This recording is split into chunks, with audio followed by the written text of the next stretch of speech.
যদি আমার পথ চেনা থাকে, পথ জানা থাকে, তাহলে ও পথে চলা আমার জন্য সহজ। এই পথ আমরা কার কাছ থেকে শিখবো?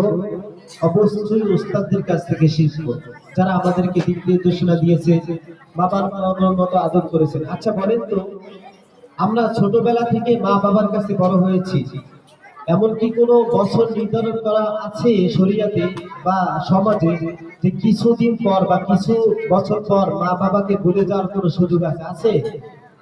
আপনি যতই বড় হন না কেন, আমি যতই বড় হই না কেন, মা বাবার কাছে, উস্তাদদের কাছে সবসময় আমরা ছোট। কখনো তাদের সমতুল্য হওয়া আমাদের পক্ষে সম্ভব নয়। আমরা সবসময় তাদের কাছে ছোট। এই জন্য উস্তাদগণ আমাদেরকে যেভাবে দিক নির্দেশনা দিবে, আমাদেরকে সেভাবে জীবন পরিচালনা করতে হবে। এই জন্য এখান থেকে যারা চলে গিয়েছে, তারা কিছু ছাত্র ভাই এখানে এসেছে, আবার কিছু ছাত্র ভাই জরুরতের কারণে আসতে পারে।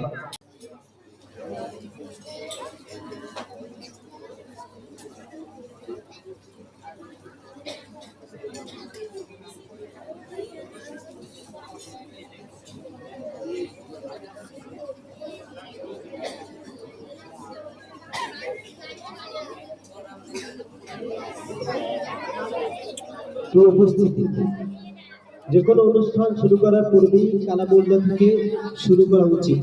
এজন্য আমরা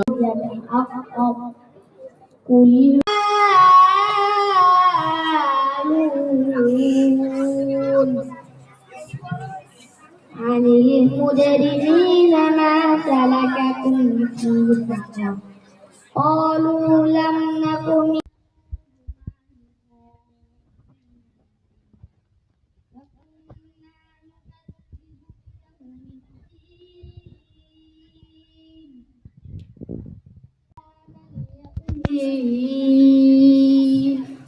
فما تنفعهم شفاعة الشافعين فما لهم عن التذكرة معرضين صدق الله مولانا العظيم.